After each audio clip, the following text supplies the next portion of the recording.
Hello, welcome, welcome, welcome. Namaste, my witchlings. Let us take a moment to just arrive. Wherever you are, sitting, standing, driving, folding laundry, curled up under a blanket, pretending you're just listening, while actually doing about 17 other things, just let yourself land. Feel your breath without changing it. Feel the weight of your body being held by something beneath you, the chair, the floor, the bed, the earth. You are supported right now, even if nothing else in this world feels stable.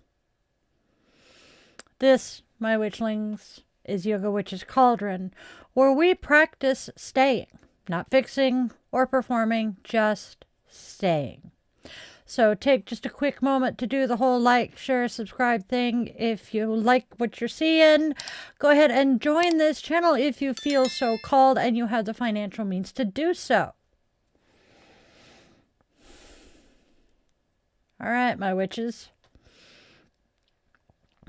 Let's get chatting, shall we? So, this week's theme is remembering who you are. Remembering who you are, okay? Our Sanskrit phrase guiding us is Ātmānaṁ viddhi, know thyself. Not define yourself or optimize yourself or brand yourself or improve yourself into someone more palatable. No. Know yourself. And let's be honest, from the get-go, remembering who you are is so not glamorous. It's not a lightning bolt realization. It's not a viral quote. It is not a perfectly curated, I have healed announcement. It's quieter than that. It's kind of repetitive. It's embodied. And it is sometimes uncomfortable as all fucking hell. Not because you're broken, but because you're finally listening. So let's settle in. Let this simmer. And let tonight be less spectacle and more hearth. Take a sip and we'll get started.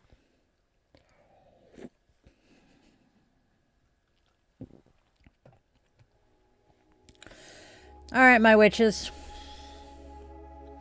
We live in a culture absolutely obsessed with identity. What do you do? What do you believe? What do you eat? Who did you vote for? What label fits you and what label should fit you, right?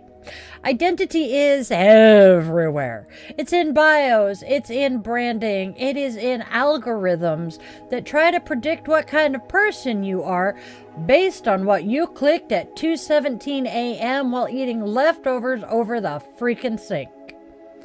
Identity is useful. Let's not pretend it isn't. It's social shorthand. It helps us find community. It helps give language to experience. For many people, though, naming identity can be life-saving. It can be clarifying. It can definitely be liberating. But identity is not the same thing as essence. Identity is how you are known in context. Essence is how you exist when no one else is looking. Identity answers, who am I in relation to this group, this culture, this moment? Essence answers, what is steady beneath all of that? Ātmānaṁ viddhi, know thyself. It does not mean assemble a more impressive identity. It does not mean curate yourself more accurately. It means know the animating core beneath all of it. In classical yoga philosophy, Atman refers to the inner self. Not ego, not personality, not your trauma history or your resume, and definitely not your preferences. It is that deeper awareness that observes all of that. The witness, the steady flame behind the shifting shadows. And before anyone starts floating towards the ceiling in spiritual abstraction, let's ground this shit, shall we? This is not about transcending your humanity. You still have preferences and wounds, and you still have strong opinions about whether pumpkin spice is delicious or an annual assault on cinnamon. Just saying. Hi, I'm a pumpkin spice fan. This is not about this is not about denying the personality. It's about recognizing that your personality is not the entirety of you. And here is where it gets practical, all right? It's the difference between saying I am angry and I am feeling anger, or anger is moving through me. That teeny tiny little linguistic shift, that is tectonic. Because if you are the anger, well, then you got to defend it, justify it, protect it, build arguments around it. If someone challenges it, they're challenging you, right? But if anger is moving through you, like weather, you can listen to it without becoming it. You can ask, what boundary of mine is being crossed? What value feels threatened right now, and what needs protection? Anger becomes information, not identity. The same is true for sadness or joy or anxiety or even ambition. I am anxious locks you into a static definition. Anxiety is present, or I am experiencing some anxiety, allows you to respond. Essence is steady. Identity is adaptive. Identity shifts depending on environment. You are different at work than you are with your closest friends. You are very much different with your kids than you are alone in your car. You're different in the grocery store line than you are in a ritual circle. That doesn't make you fake. Oh, dear gods, no, that doesn't make you fake. It makes you contextual. I mean, are you going to show up in the carpool line at school, the pickup line at school, dressed to go clubbing? Does that make you fake when you're dressed as mom or dressed as clubbing? Same person. But when we forget the difference between contextual adaptation and core truth, we start abandoning ourselves in the name of coherence. We stay in jobs that do not align with our inner values because, well, this is who I am. I'm the reliable one. I'm the provider. I'm the achiever. We stay in relationships that constrict because this is my role. I'm the caretaker and the peacemaker. I'm the strong one. We override our instincts because that would contradict my image. People see me as calm, easygoing, and unbothered. We confuse consistency of presentation with integrity of self. And here is an uncomfortable truth. Sometimes the identity you built was necessary. It got you through something. It kept you safe. It earned approval when approval meant survival. But necessary doesn't mean permanent. The HearthFire approach to self-knowledge doesn't demand you torch everything. It doesn't say blow up your life because you had a realization on a Tuesday. It says light the room. HearthFire doesn't blaze. It warms. It illuminates gradually. When you set fire to something, no. When you light a room, instead of setting it on fire, you can see the furniture clearly. You can see where you've been stubbing your toe on the chair, right? You can see what fits, what doesn't. Remembering who you are is less about changing your life overnight and more about noticing where you've confused your current configuration with your core truth. Your current configuration could include a specific job, or a specific relationship dynamic, a specific set of habits, or a political identity, or maybe just a specific aesthetic. I hate that word. None of those are wrong, but they are simply configurations. They are not essence. Essence is the part of you that recognizes injustice before you have words for it. The part that softens when you see kindness, and that part of you that feels alive when you're creating, and that part that tenses when the vibe is off. Essence isn't loud, it doesn't scream. It just kinda hums. And if you've been living at high volume for a very long time, that hum can be kinda hard to hear. So the work of Ātmānaṁ viddhi is not dramatic self-reinvention, it is quiet differentiation. This role I play, is it aligned with what feels true? This belief I hold, does it still fit or is it inherited? This pattern I keep repeating, is it protective or is it kind of outdated? That kind of inquiry requires a lot of courage. Because when identity starts to loosen, it can very much feel destabilizing. Because, if I'm not this role, then who am I? How many of us have known someone who lost a job and went through an identity crisis? Or the empty nesters who are, who am I if I'm not mom anymore or not dad anymore? You are now the awareness noticing this role. You are the flame, not the costume. And here is the beauty of all of this. When you stop clinging to identity as essence, you actually gain some flexibility. You can update roles without feeling like you are erasing part of yourself. You can change your mind without feeling like you're betraying who you are. Essence is not threatened by evolution. Identity adapts. Essence remains.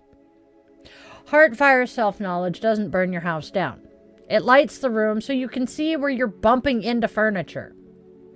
And once you can see clearly, you don't have to run head first into the same sharp corners over and over and over again. You can move with awareness. You can rearrange gently and you can stay without abandoning yourself.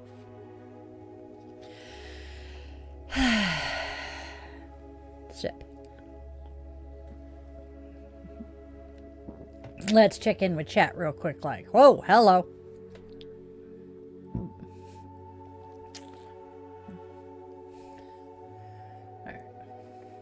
I see a Hazel. I see Grace. I see a Valerie. And a Nicole. Alright. Alright. Boom, boom, boom, boom, boom, boom, boom. Hey, Irish, good to see ya. And Mike. 2 a.m. activities. Mike. Hello, love Sora. Ooh, somebody's a Kingdom Hearts fan, I'll bet. Yeah.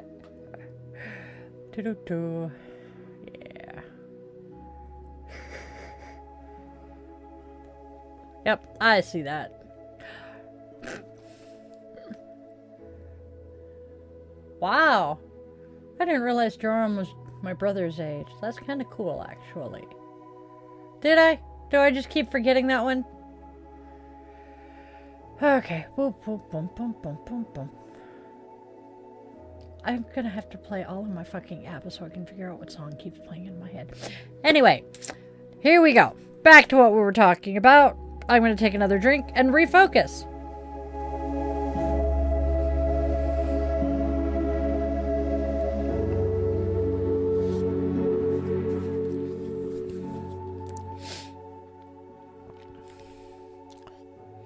So, how did we learn to abandon ourselves? Ooh, this is a good one. So, nobody wakes up at round about age 6 and says, you know what's going to be fun? Chronic self-abandonment. Let's make that my entire personality. We learn it. We learn that approval feels safer than authenticity. We learn that being easy gets rewarded. Not in that way, you guys. Get your minds out the gutter. We learn that saying yes keeps the peace. We learn that shrinking reduces conflict. And here's the part that's really, really, really crucial. Your nervous system is not stupid. It adapts to survive. So if at some point in your life being fully yourself felt unsafe, whether that be emotionally, physically, socially, you developed coping strategies, not because you were flawed, oh no, but because you were intelligent. A child who learns that big emotions are met with ridicule becomes quieter. A teenager who learns that disagreement leads to rejection becomes agreeable. An adult who learns that vulnerability is weaponized becomes self-contained. Now, these are not character defects, y'all. They are adaptations. People-pleasing, hyper-independence, intellectualizing feelings, humor as deflection, silence, over-explaining. Each one, every single one of those coping mechanisms began as protection. People-pleasing. It says, well, if I meet your needs first, maybe I can stay safe here because you won't get mad because you want or need something. Hyper-independence says, if I don't need anybody, ain't nobody going to be able to hurt me. Intellectualizing your feelings. Well, if I can analyze this, I don't have to actually feel it. Humor says, if I make you laugh, you won't look too closely.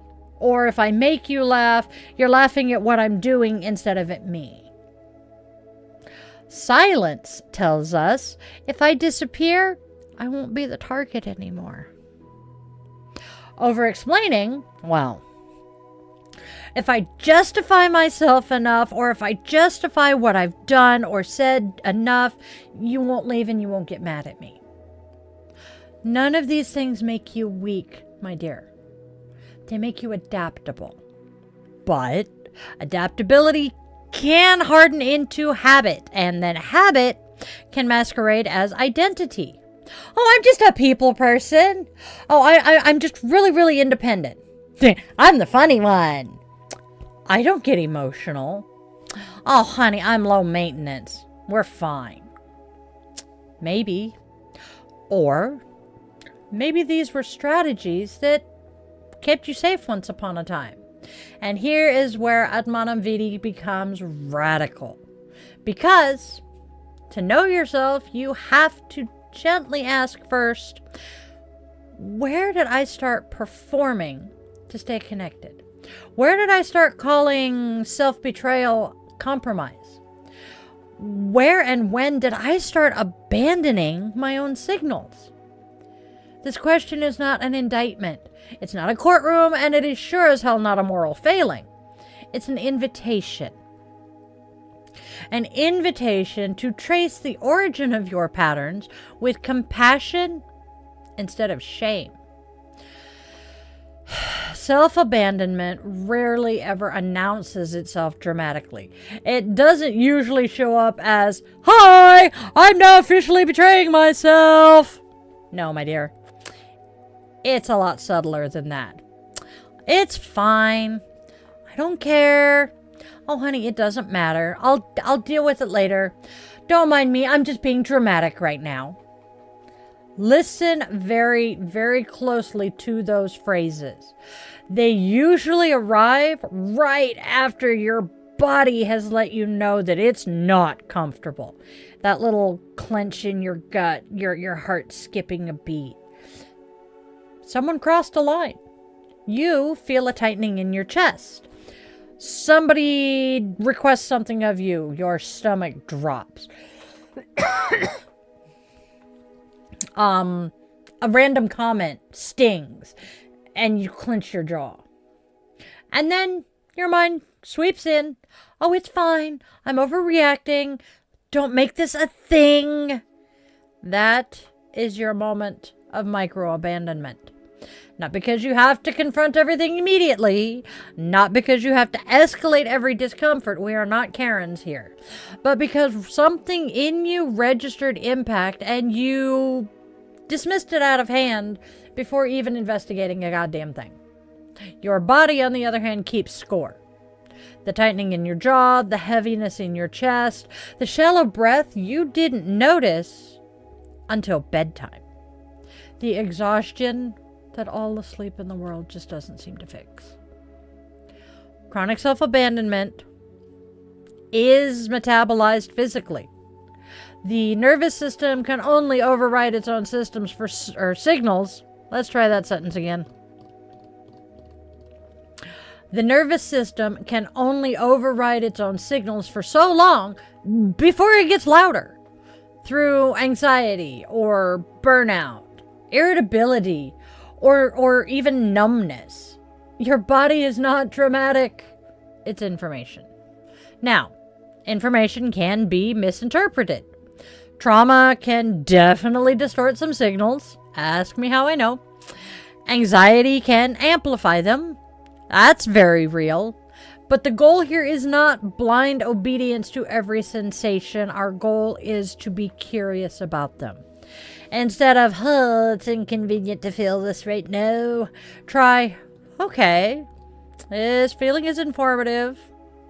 Instead of, I really shouldn't be feeling this way, try, what is this feeling protecting? HearthFire practices slow down enough to read it. Not to fix it immediately. Not to justify it or to broadcast it. Just read it. Because self-abandonment often began in moments where speed was necessary. You didn't have the luxury of pausing. You needed to adapt on the fly right fucking now. Okay, now if you are safe enough, stable enough, resourced enough, even slightly, now you can introduce something new. You can pause.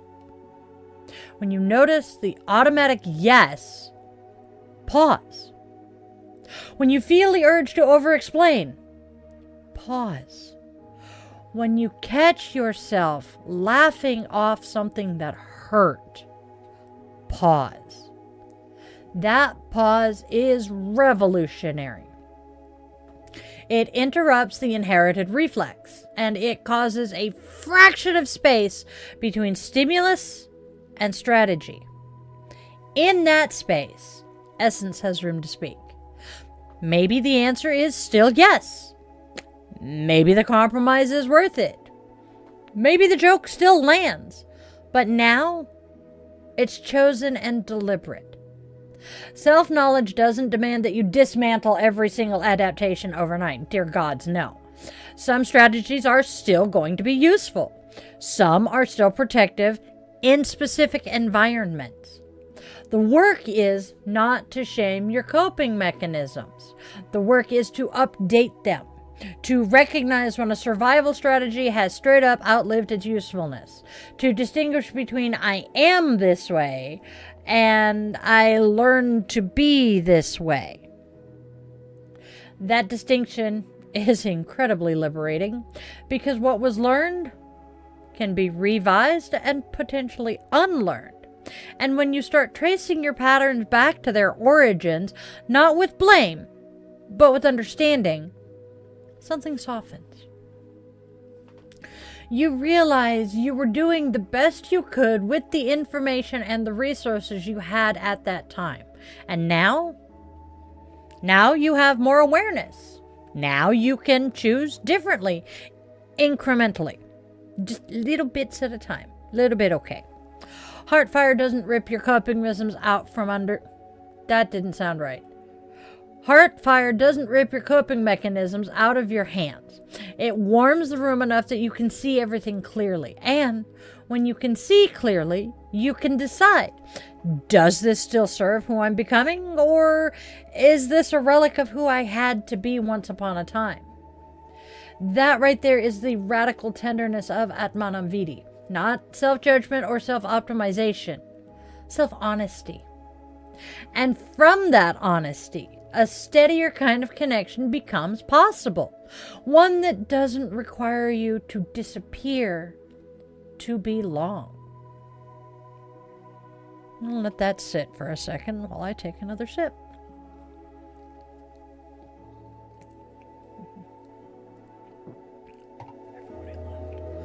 All right, y'all. Let's get embodied. We're going to see the body as an oracle. What? Oh.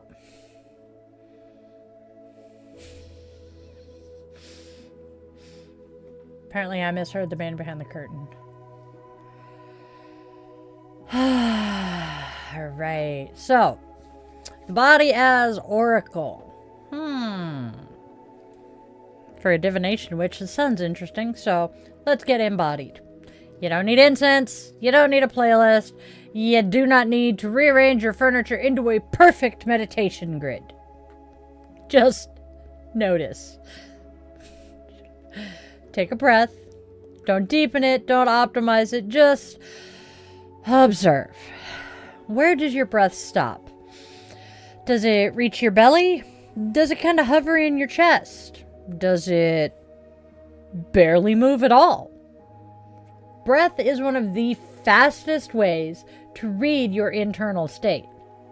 When we feel safe, breath tends to drop lower, and it widens, and it softens.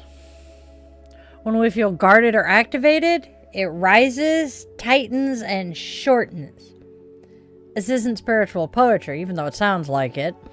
It's physiology. Now, bring to mind something small. It's nothing catastrophic, just a recent interaction, a text you received, a decision you made, a plan you agreed to, or a comment that you got on social media.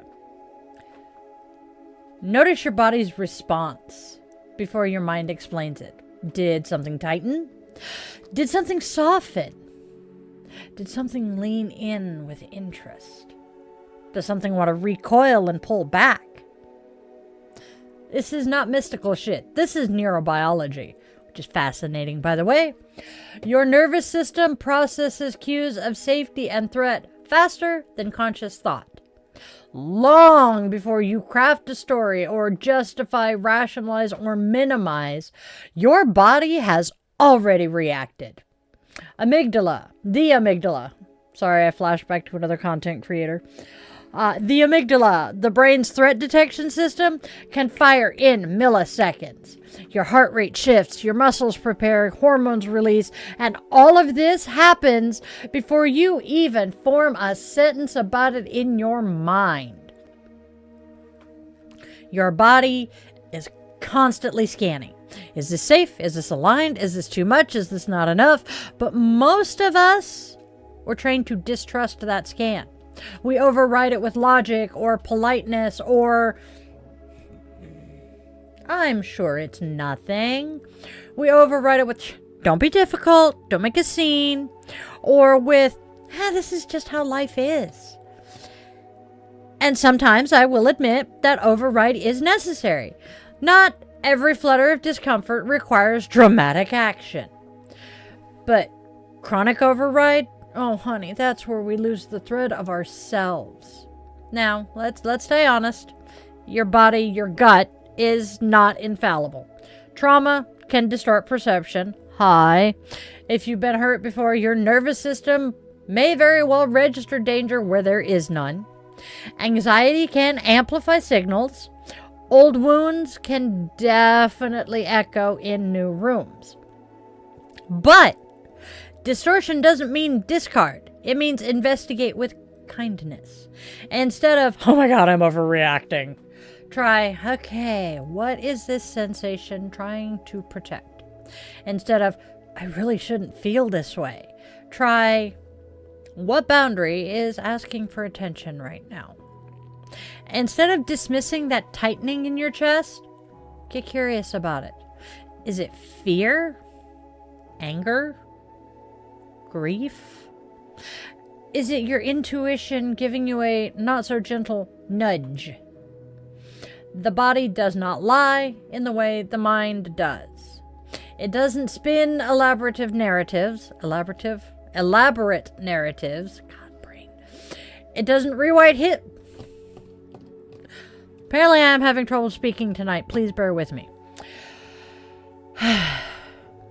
The body does not lie in the same way the mind does. It doesn't spin elaborate narratives.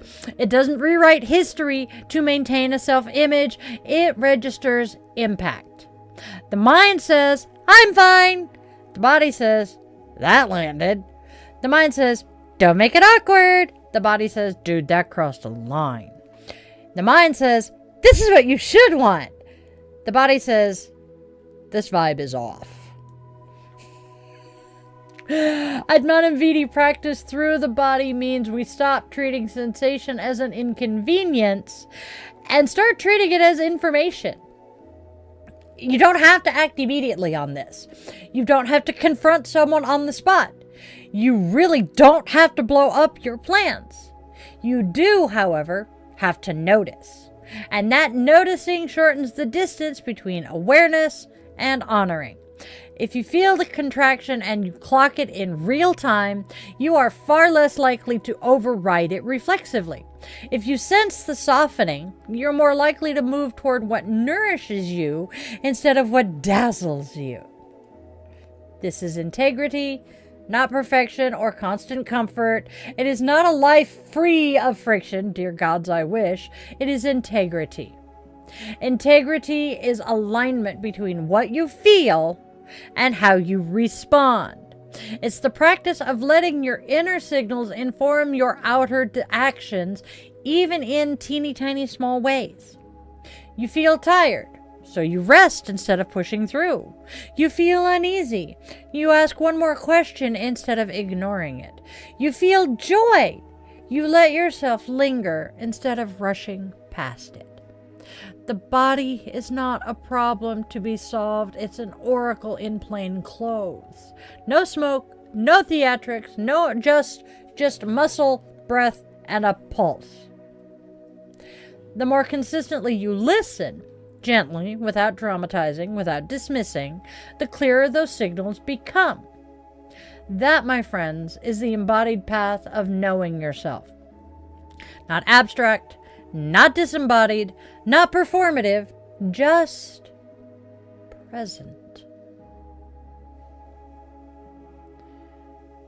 And now, I want to talk about something.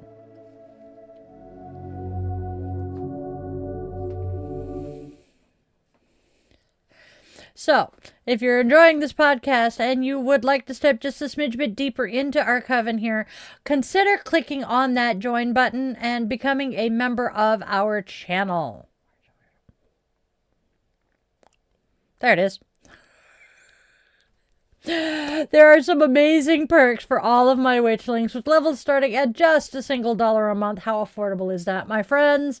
And a quick little reminder that you can also help our channel out for free by doing the whole like, share, and subscribe thing. Where is it?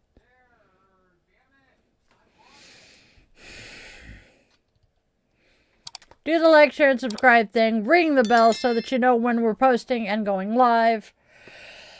Alright, guys. Do the whole like, share, subscribe thing. Share the video with a friend. Share the channel with a friend. You guys are the best, and I appreciate all of your support. Thank you so very much for tuning in. Now let's get back to the show.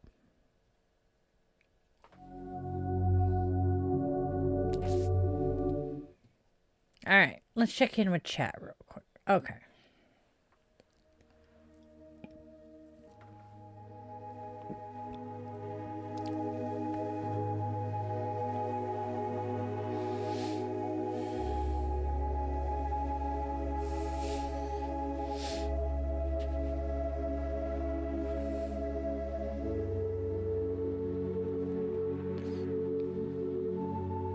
I see an Emma. Hi, Emma. Glad to see you. I see a Will. I did see Will come in. Nerf herder. Yes. Do I take dumb questions from clueless males? If I have time at the end, we might. Yeah, come in for Friday Coffee and Q's tomorrow afternoon. 1:30 p.m. Pacific time. I'm Seattle based.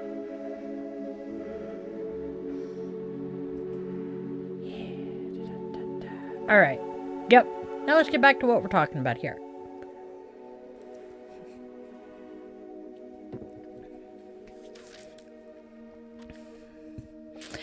This is one that this segment is near and dear to my heart.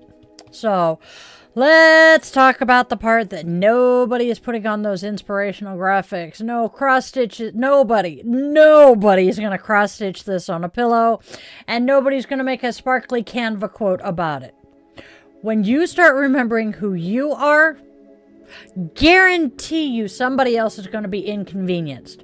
Not because you become cruel or selfish, and not because you have changed for the worse, but because you've stopped being as easy to script. If you have been the reliable one, or the agreeable one, the always available one, your shift towards honesty is going to feel like betrayal to those people who benefited from your silence. Let's say that one again, slowly. If you have been the reliable or the agreeable or the always available one, your shift towards internal honesty will feel like betrayal to those people who benefit from your silence. They benefited from your silence. When you have historically absorbed discomfort to keep everything around you smooth, your recalibration disrupts the entire ecosystem. Systems like predictability and roles. You were the one who said yes. You were the one who smoothed it over. You were the professional boat steadier, and you didn't make anything awkward. And now you're saying, oh, I can't commit to that. That doesn't work for me right here. I need more time. Or my favorite and full sentence, no. And someone may blink at you like you just grew 3 more heads. They may respond with confusion or frustration. Or, well, what's gotten into you? You've changed. You're being difficult. Here's the truth, though. You have changed. Or, more accurately, you're allowing something truer to surface. And that doesn't mean you're wrong. It doesn't mean you're doing it wrong. It simply means that your system is recalibrating. Every relationship, friendships, familial, workplace, etc., develops an unspoken choreography.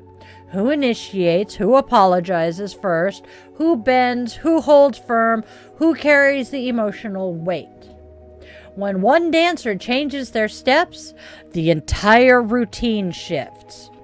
HearthFire self-knowledge is not explosive, but it is steady. And steady change can be far more disruptive than dramatic gestures. Those dramatic gestures are so easy to dismiss. Oh, they were having a moment. Well, that was out of character. They'll go back to normal soon, I promise. Steadiness? That's harder to ignore. When you consistently respond differently, calmly, clearly, without over-explaining, the room feels it. And here is the discipline. Do not abandon yourself to manage their discomfort. This is where those old patterns are going to tug on you. They're going to try and reel you back. The urge to soften your hard no into a maybe. The urge to justify your boundary with a dissertation. The urge to apologize for having limits. The urge to rush in and fix the tension you just created. Pause. Their discomfort is not automatically your emergency. Let me be clear. This is not about becoming cold. It's not about delighting in someone else's frustration. It's not about weaponizing boundaries as personality. This is about adulthood. In adulthood, 2 things can be true at the same time. They are disappointed. You are allowed to choose differently. They feel frustrated. You are not required to override yourself to soothe it. This is not cruelty. It is differentiation. You can be kind without being compliant.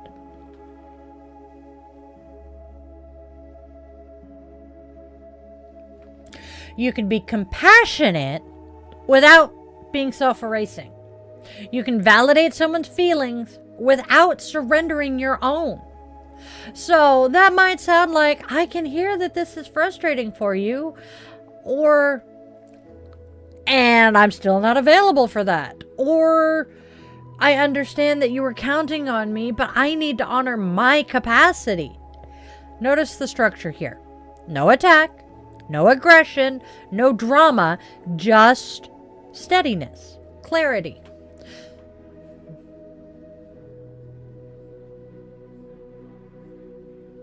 I did. Oh my God, I did.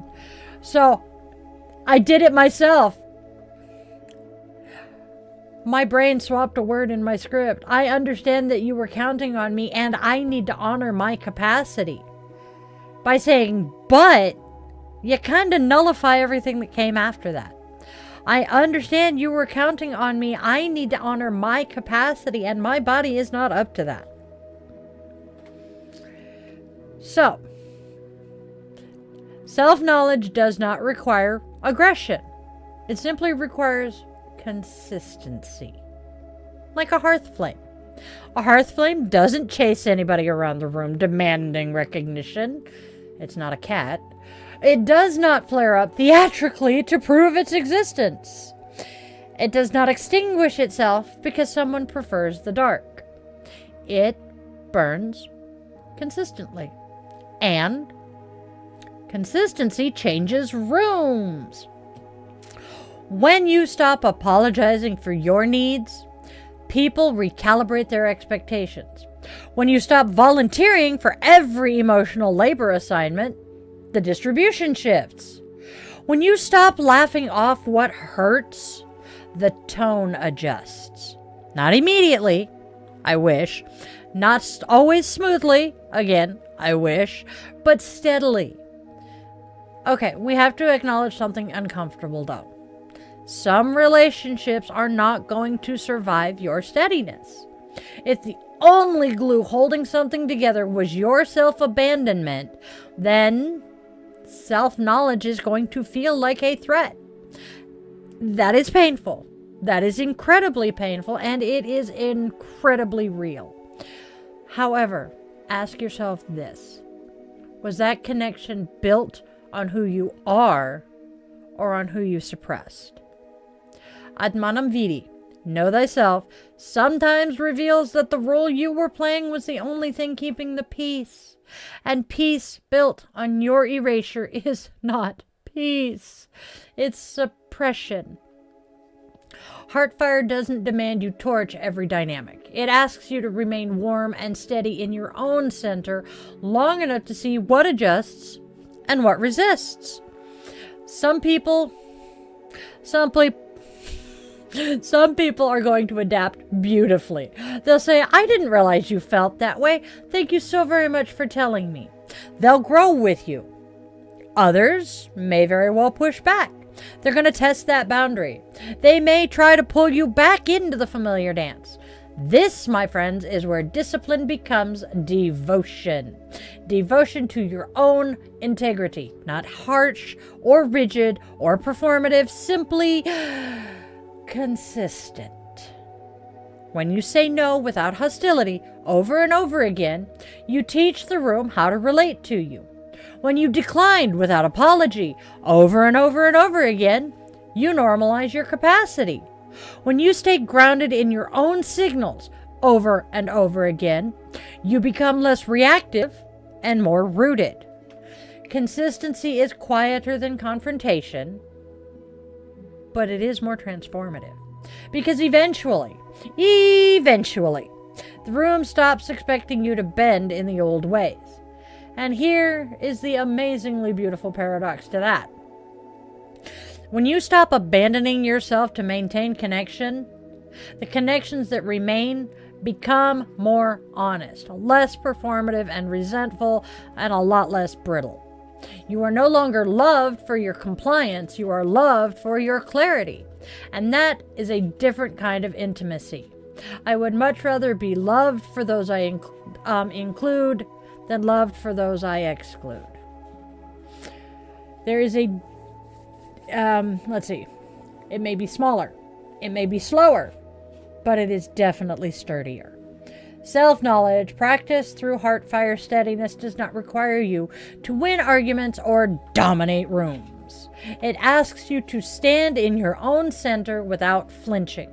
It asks you to tolerate the wobble of recalibration. That was a mistake. It asks you to trust that steadiness is not selfish. And when you do, the flame doesn't have to roar. It just keeps burning. And the room, whether it likes it at first or not, adjusts to the light. We're going to take a sip now.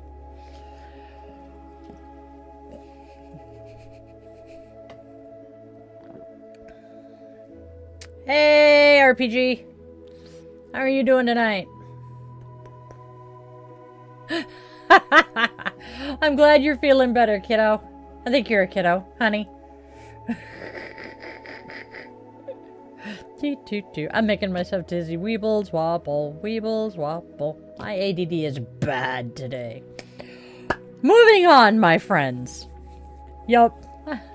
We are almost done with this show tonight. Sad face.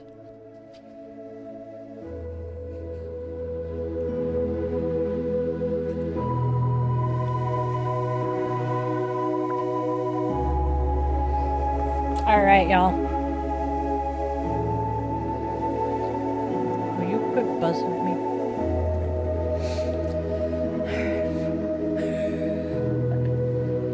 Oh, my bad. That's what I call my children.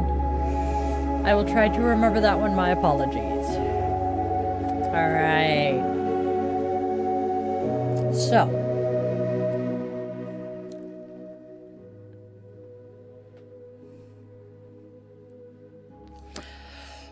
Most of us know ourselves more than we admit. We know when we're tired before we call it burnout. We know when a relationship is misaligned before we label it toxic. We know when a yes is actually a no. We know when something feels off before we gather the evidence to justify the feeling. The gap is not awareness, it's action, or more precisely, it's honoring.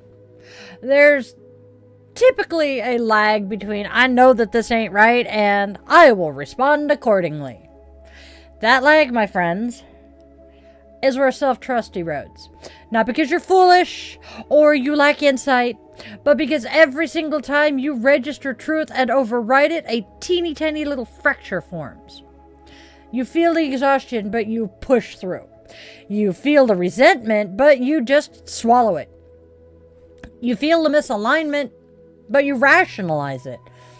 And over time, you start to doubt your own signals. Maybe I'm too sensitive. Maybe I'm expecting too much. Maybe this is just how it is. No. Often, it's just that the distance between knowing and honoring has grown too wide. Ātmānaṁ viddhi is incomplete without the second half of the practice. Respond to what you know. Not dramatically or impulsively. Not with a blowtorch. Incrementally. The goal is not to eliminate The goal is not to eliminate hesitation overnight. Hesitation is purely human. It's protective. It gives you time to assess. The goal is to shorten the gap by minutes, then hours, then days. Instead of waiting 6 months to admit something isn't working, maybe you notice it in real time. Instead of waiting until you're seething to set that boundary, maybe you speak up when the discomfort is still small.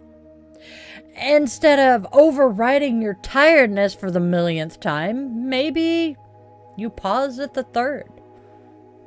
Maybe today you don't overhaul your life. You don't quit your job or rewrite every relationship contract. Maybe today you say, let me get back to you. That sentence alone can change your nervous system because it interrupts the automatic yes. It creates space between request and response, and it allows you to check in with your body instead of reflexively managing someone else's expectations.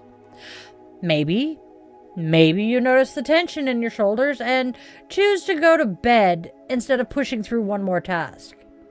Maybe you name a preference out loud. I would really rather stay in tonight. Or, I don't love that plan. I need to go slower. These are not grand gestures, are they? They are just little micro-alignments. Teeny tiny acts of honoring accumulate, my friends. And here is our magic with it. Self-trust rebuilds the same way it was lost. Incrementally. You didn't lose trust in yourself in one dramatic moment. You lost it in dozens upon dozens of small overrides. So you rebuild it in dozens and dozens of small honors. You notice, you respond, you follow through. Each time you act in alignment with what you know, something inside you steadies. You begin to believe in yourself again. You stop arguing internally as much. You stop rehearsing conversations that never ever happen. You stop carrying the quiet resentment of unmet needs. Honoring yourself does not guarantee comfort, though. I want to make that clear. Sometimes it will create awkwardness. Sometimes it will require some difficult conversations. But it reduces the internal friction. And that reduction, oh God, that's peace. HearthFire practice isn't about spectacular transformation. It's about steady warmth. It's about small, consistent alignment. The more you shorten the distance between knowing and honoring, the less you have to chase clarity. Because you're already living it. Not perfectly or flawlessly, but honestly. And honesty, practiced daily, becomes trust. Trust becomes steadiness. And steadiness becomes a life that feels like you actually belong to it. And it belongs to you. Wouldn't that be nice? Another shot.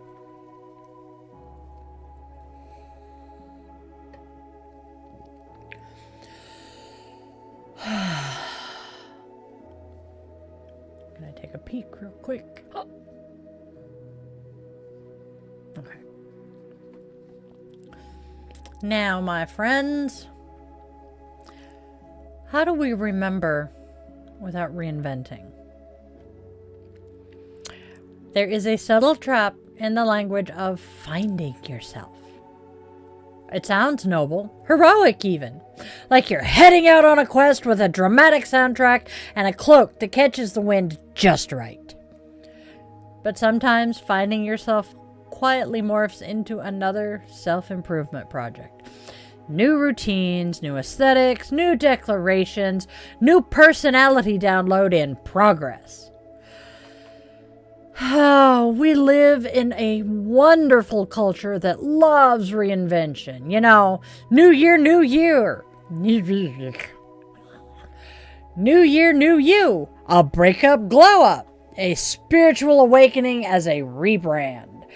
Now, there is nothing inherently wrong with growth. Evolution is real. Sometimes you truly have outgrown a container and stepping into something new is necessary. Here's a gentle challenge for you, though. Not every season of self-knowledge requires demolition and reconstruction. Oftentimes, remembering is not adding, it's subtracting.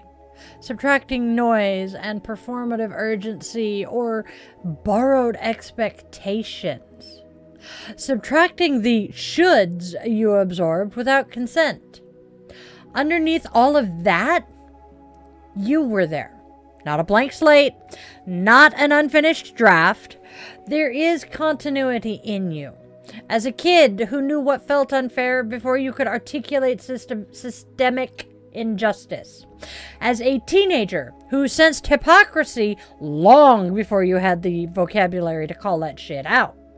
As an adult who still flinches at certain tones of voice because your body remembers what your mind has rationalized. That thread, that's not accidental. It's you. Not the roles, not the polished identity, and definitely, certainly not the curated version. It's the through line. You are not building a self from scratch. You are returning. And returning is gentler than reinvention. Reinvention often carries pressure. It whispers, become better, become shinier, become more optimized. It can subtly imply that who you've been isn't enough. Return says something different. Return says, come back to what has always been true. That might be your love of quiet mornings before the world starts making demands, or your need for creative expression that got buried under productivity. It could be your sensitivity that you learned to call weakness, but is actually perception. Or your desire for fewer and deeper connections instead of constant social performance. HearthFire Remembering says, stay close to what warms you consistently, not what dazzles you briefly, not what earns applause, not what trends well, what actually sustains you. A hearth fire. It's not impressive from a distance. It doesn't shoot sparks 10 feet into the air.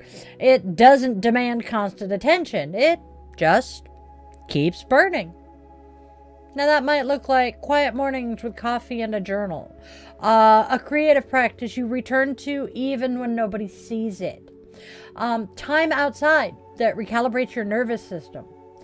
Honest conversation instead of performative networking. Boundaries that feel clean instead of dramatic. Notice this pattern. None of these are flashy. They're just steady.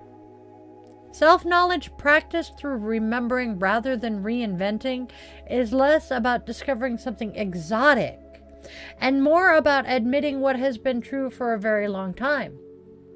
I've always needed more rest than I pretended. I have always been more sensitive than I allowed. I've always cared about this value, even when I tried to downplay it. I have always known that environment drained me. Sometimes growth is not about becoming someone else. It's about giving yourself permission to be more accurately yourself. And that accuracy can feel so anticlimactic at first. There's no grand unveiling, no dramatic before and after montage, just a quiet alignment, a sense of, there you are. Return doesn't erase your experiences, it integrates them. It doesn't deny the adaptations you made, it honors them and then gently asks which ones are still necessary. It doesn't demand you throw away everything you've built. It invites you to sift what was built from fear, what was built from love, what came from survival, and what came from joy. Keep what warms, release what only impresses.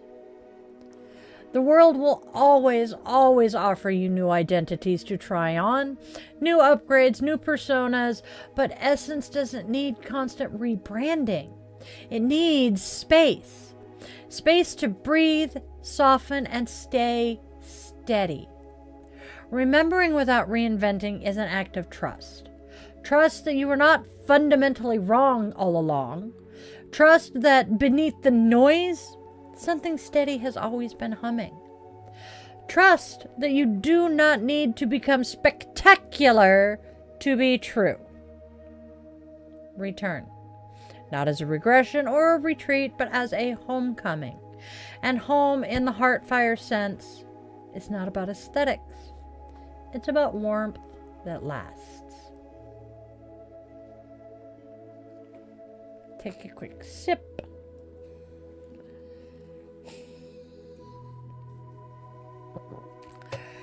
Hi, Andrea. I see you. All right. You got kitty. Did he come get in your lap out there? Lucky. Fuzzy Butts is in a man behind the curtain's lap. I'm jealous. All right, you guys. That didn't sound good. All right, you guys. Take a breath. In through the nose, out through the mouth. We're not trying to fix anything.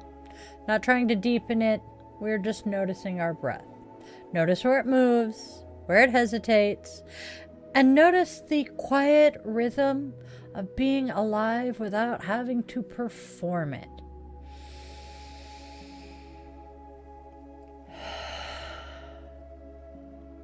Feel the room around you, the sounds, inside, outside, temperature on your skin, and the simple, radical fact of being here. You made it through another day, another conversation, another reckoning with yourself. That, witchlings, matters so much more than you give it credit for. You are allowed to practice this slowly. You're allowed to stumble. You are allowed to forget and remember again. You are allowed to learn self-knowledge in pieces instead of all at once. That's how it actually works. Not as a lightning strike, but as a steady glow. As you move back into your day or your night, wherever you are, please remember this. Spread love. Spread joy. Spread kindness. Not the performative kind that looks good on social media and evaporates under pressure. The steady kind. The kind that checks in. The kind that apologizes when necessary. The kind that protects the vulnerable and tells the truth without cruelty. The kind that stays. Tell the people you love that you love them in all the forms they exist. 2 legs, 4 legs, fur, scales, wings, whiskers, and the occasional dramatic tail flick. Do not assume they know. Say it. Say it out loud. Say it often. Say it before pride interrupts you. Time moves a whole lot faster than we want to admit. Opportunities to say I love you are never, ever guaranteed. And now if you take one thing and one thing only away from this space, from this practice, let it be this. You are loved. Not because you're productive. Not because you are agreeable. Not because you keep everything running smoothly. You are loved because you exist. You are wanted. Not as a role or as a function, as a presence. You are needed, not in a way that traps you or that demands you burn out, but in the quiet truth that your particular combination of perception, humor, stubbornness, tenderness, and fire does not exist anywhere else. You have a reason and a purpose for being here, even if you don't know what it is yet. You don't have to have it mapped out. You don't have to monetize it or explain it. Sometimes purpose unfolds slowly. Sometimes it waits until you're ready to recognize it. Sometimes it looks nothing like what you imagined. It doesn't make it absent. You matter. Your presence matters. The way you listen matters. The way you protect what you care about matters. The way you soften in the presence of something beautiful matters. This world is better because you are in it. Not perfect because you're in it. Better. And that's enough. So, here is my blessing for you as we leave the cauldron tonight. May your awareness be steady. May your boundaries be clean and kind. May your inner flame warm you without consuming you. May you remember who you are without abandoning yourself to keep the peace. May your love be fierce. May your rest be real. May your days hold more honesty than performance.